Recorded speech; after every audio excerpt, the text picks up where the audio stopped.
तर भावानो, आज होतो आपल्या नागेशभाईचा बर्थडे, म्हणजे आपल्या कोकणातील एक सण म्हणजे आपली नागपंचमी. नागपंचमी असल्या कारणानं पहिलं तर सगळ्या रूमांतून झाडू मारून घेतले आणि त्यानंतर देवाची खोली पुसली आणि मग बाहेरची खोली पुसत घेतलं.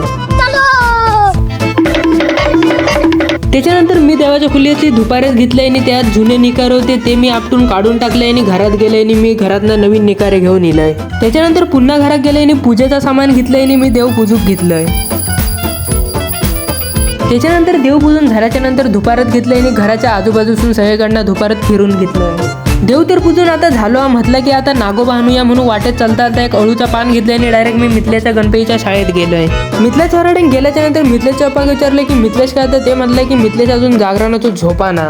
मिथलेशने झोपा नसल्या कारणानं 2 नागोबा घेतले आणि हँड टू हँड कॅश पे केले आणि मी निघाले माझ्या घराच्या वाटेन.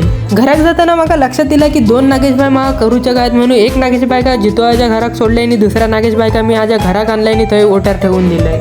त्याच्यानंतर बाहेर गेल्याच्या नंतर बघताय तर काही चिमणे माझा 6 ते 7 दिवसाचा प्रोटीन खायत होते केळीर मस्तपैकी बसान. 6 ते 7 दिवसाचा जर प्रोटीन माझ्या चिमण्याने खाल्ल्याने तर माझा कसा होत म्हणून मी खाली केळीच्या गेले आणि प्लॅनिंगशीर मस्तपैकी केळ खाली पाडून घेतलंय. केळ खाली पडल्याच्या नंतर केळीच्या घडाडे बघताय तर काय चिमण्याने तर माझ्या 3 दिवसाचा प्रोटीन तर खाऊनच टाकलंय. आणि त्याच्यानंतर जुन्या घरात गेले आणि पाठ नेऊन पहिलं तर ठेवलंय आणि त्यानंतर मिथल्याकडनं जो पण नागेशबाई आणलेलं आहे ते मग त्याच्या पाठावर बसून दिलंय. त्याच्यानंतर पुन्हा मी माझ्या घराकडे गेले आणि म्हटलं की आता नागेशबाईका पूजू पुन्हा सगळा सामान घेऊन येऊया. त्याच्यानंतर आईन मला नागेशबाईका पूजूसाठी टिप्स अँड ट्रिक दिल्या आणि त्याचा मी वापर करून नागेशबाईका पूजून घेतलाय. पूजून झाल्याच्या नंतर नैवेद्य जो होतो तो खाल्ला आणि संध्याकाळी मी फिराक गेले आणि घराडे नेऊन बघते तर नागेशबाई आपल्या जागेवरनं गायब झालेलो. वाडीत फिराक असंच गेलेलं आहे, पण वाडीतनं पुन्हा पाठी वेळ झालो त्या कारणाने ह्या माणसानं आमचं नागोबा नेऊन अळवात बसून गेलाय.